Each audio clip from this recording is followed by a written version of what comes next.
होने वाले बजट के हवाले से जिला पुलवामा के ताजरों और सनतकारों को बजट से काफी उम्मीदें वाबस्ता है। पुलवामा ट्रेडर्स फेडरेशन के ओहदेदारान ने मौजूदा जम्मू कश्मीर की हुकूमत से अपील की है कि बजट में आम लोगों के साथ साथ ताजरों का खास ख्याल रखा जाए। वहीं सिडको इंडस्ट्रियल स्टेट के सनतकारों का कहना है कि जम्मू कश्मीर में इंडस्ट्रीज को फरोग देने से बेरोजगारी दूर हो सकती है, इसलिए बजट में इंडस्ट्रीज का खास ख्याल रखना लाजमी है। बहरान से गुजर चुकी है कश्मीर में, खासकर पिछले 30 सालों में।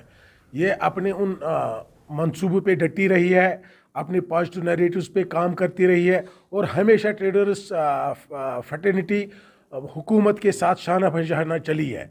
तो यहाँ पे भी हम यही एक्सपेक्ट करेंगे कि जो टैक्सेस है उसमें छूट दी जाए, जो आम ज़िंदगी में इस्तेमाल आने वाली चीज़ें हैं उनमें टैक्सेस। हमारी यही दरख्वास्त रहेगी हमारे ऑनरेबल सीएम साहब से कि वो इस इंडस्ट्री को जितना फ्लेक्सिबिलिटी दे सके वो दे दे। वो इन टर्म्स ऑफ पावर हो या in terms of bank interest वगैरह जो भी हो, या जो इनके गवर्नमेंट की स्कीम्स हैं उनमें वो एक फ्लेक्सिबिलिटी लाए ताकि ज़्यादा से ज़्यादा लोग इस सेक्टर में आ जाए और ज़्यादा से ज़्यादा यहाँ पर बेरोज़गारी का खात्मा हो जाए।